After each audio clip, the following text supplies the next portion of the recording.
राजभर के प्रभाव का आकलन करने के बाद ही तय होंगी सीटें। पूर्वांचल की 28 लोकसभा सीटों पर है अच्छी तादाद।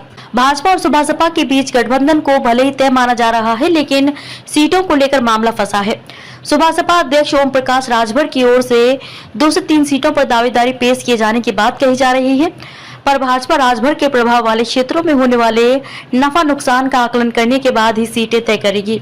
इस मुद्दे पर जल्द ही दोनों दलों के नेताओं के बीच दिल्ली में बैठक होने की संभावना है। दरअसल 2019 में हुए लोकसभा चुनाव में भाजपा गठबंधन एनडीए को प्रदेश में 64 सीटें मिली थी। इनमें से 62 पर अकेले भाजपा ने जीत दर्ज की थी। अब 2024 में होने वाले लोकसभा चुनाव में भाजपा प्रदेश की सभी 80 सीटों को जीतने का लक्ष्य लेकर तैयारी कर रही है।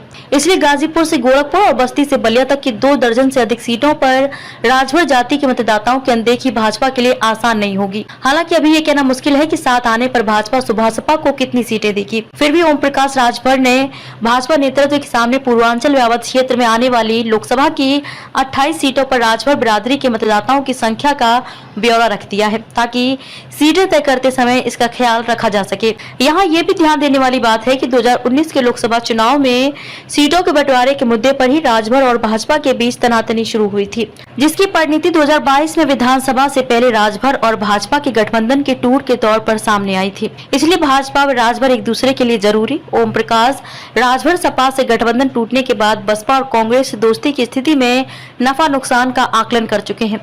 उनकी समझ में यह आ चुका है कि भाजपा के अलावा किसी अन्य दूसरे दल से गठबंधन करने पर उनकी वह कीमत नहीं रहेगी।